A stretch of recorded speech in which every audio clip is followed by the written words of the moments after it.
Hello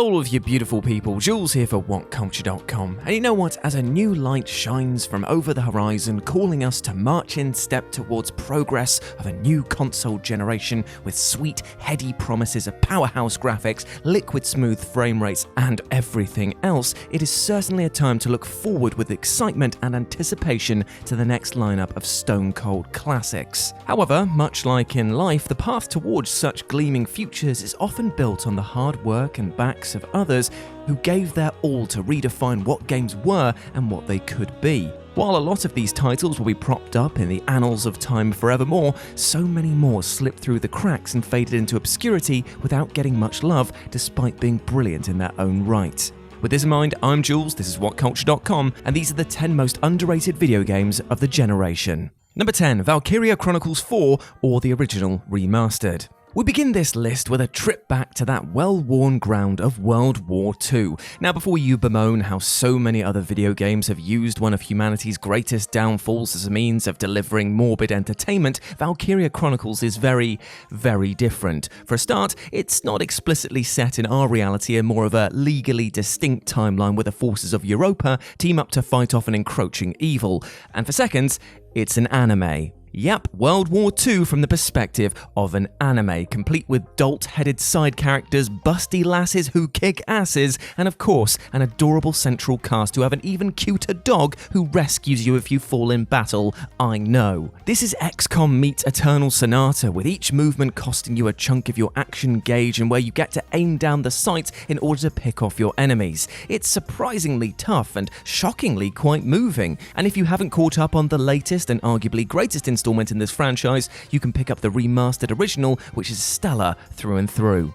Number 9, Echo. Now, Echo might well be the best game that you've never played. An almighty effort from Ultra, a developer that unfortunately shut down after the release of this title. And this game had so much love poured into it that it's truly a shame that it didn't sell as well as it should have. Combining stealth gameplay with survival horror, the player is tasked with exploring a monolithic palace, all the while avoiding enemies that look and act exactly like the player themselves, hence the title. And I do mean act because the palace that you're exploring is actually monitoring your gameplay choices. And it updates itself through a sort of weird flashing light cycle sequence, and now the enemies become aware of your movements and will react accordingly. This central gimmick never for 1 second tires, as you're forced to adapt on the fly to enemies that become smarter and smarter. And it's here where the terror sets in, as these echoes become so challenging, so relentless, and so much like you that it can become truly difficult to come out on top.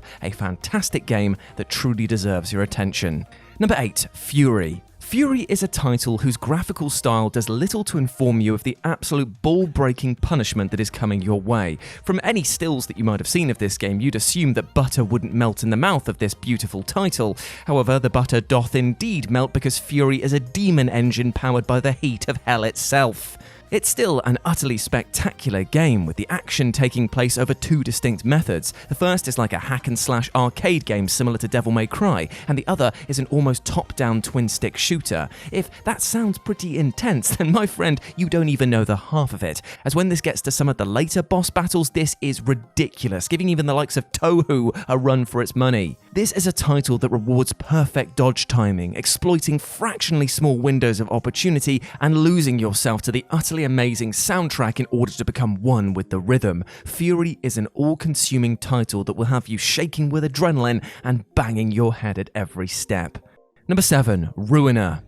Ruiner is a game that keeps you at arm's length for the majority of its runtime. It is a title that shows no affection but instead punishes you at each and every turn, forcing you to contend with bullet hell runs and overwhelming visual bombardments as cyberpunk-esque enemies barrage you with lasers and explosive fire. You will die over and over as you try to master a title that is 1 part twin-stick shooter and 1 part Hotline Miami slice and dice runner. But at the end of it all, despite the harrowing amount of defeats that you've tasted, you'll ask for more. This is one of the most challenging, infuriating, and yet rewarding games that I've ever played. And while its visuals and outstanding soundtrack will be the immediate hook, it's the gameplay that punishes anything less than perfection that will see you sticking with it until the end. Ruiner takes no prisoners and demands so much from you, including your attention before it fades away into the sands of time. Number 6, The Sexy Brutale. Who doesn't love a good masquerade party? Well, you know what? How about we spice up this Plague Doctor convention with a little bit of murder, shock, gasp, etc.? Well, my friend, that's just the situation that you find yourself in with The Sexy Brutale, a criminally underrated title that sees you try to complete time manipulation puzzles in order to save the guests of this very lavish party. Using a clock that resets after a certain amount of time, you've got to maneuver around the mansion, listen to conversations, gather clues, and of course intervene at just the right time in order to save the day. It's a wonderfully beautiful title with a stylized aesthetic that makes even death itself look cutesy, and carries with it a surprisingly weighty message about regret, forgiveness, and acceptance of one's own mistakes. There's so much to love here that this is one shindig that you will be digging for many hours to come.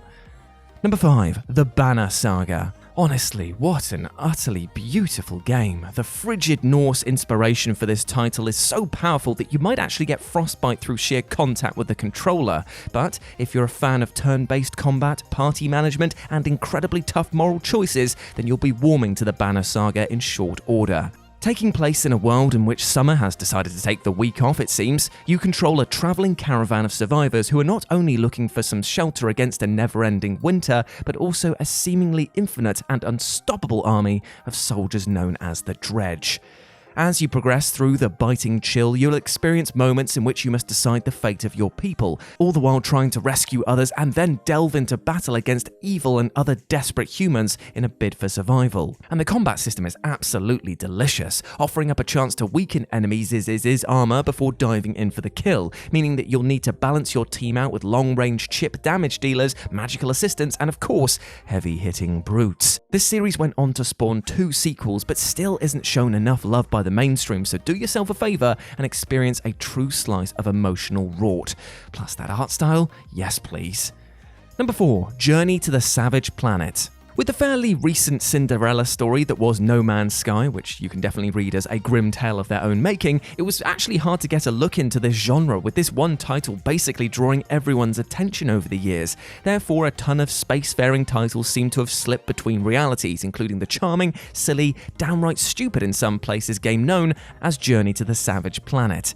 It's basically Lego the movie, but seen through the eyes of No Man's Sky, with you building, exploring, creating, and experiencing all manner of silly creatures and laugh out loud moments along the way. And the team that worked on this previously worked on Far Cry 4, and this is evident as the game revolves around a huge map, an eccentric villainous force, and of course tons and tons of shooting endangered species right in the bloody face.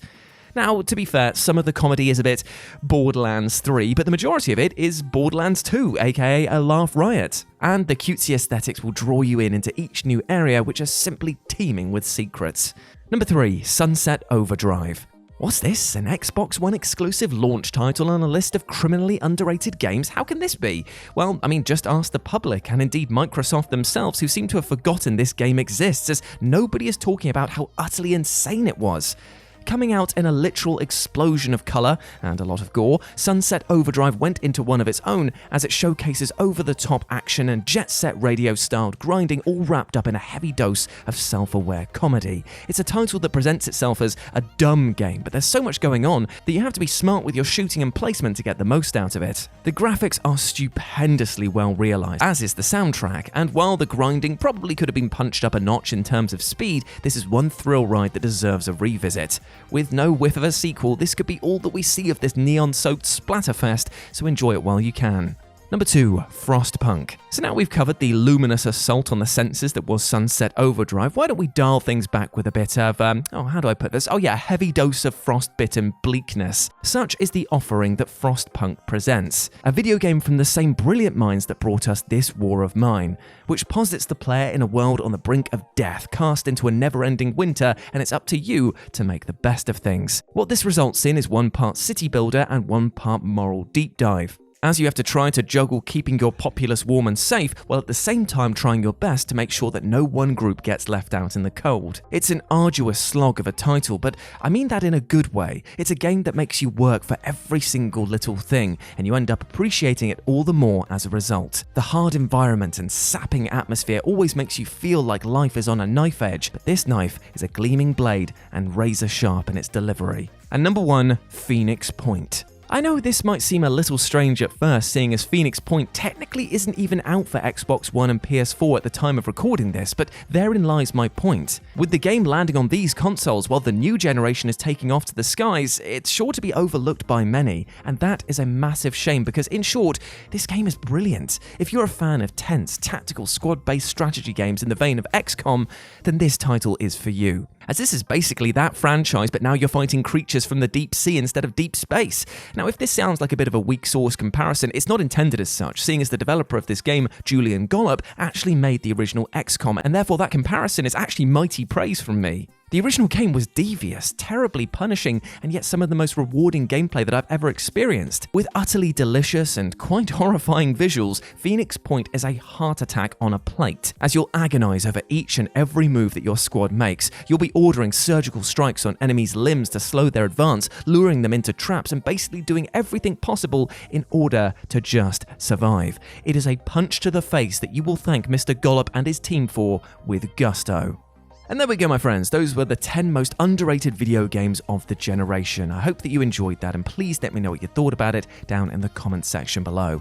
If you want to chat to me further, you can do so over on Twitter at RetroJ, or you can swing by Live and Let's Dice. It's my personal gaming channel where I stream every single Wednesday and Sunday. But before I go, my friends, I just want to say one thing, and that is you, my friend, listening to this, you are criminally underrated, so let's put some attention on you. You are a massive ledge. You deserve love, happiness, and success. We all do as human beings, and I hope that you're able to achieve those things. But remember, most importantly, you're never alone.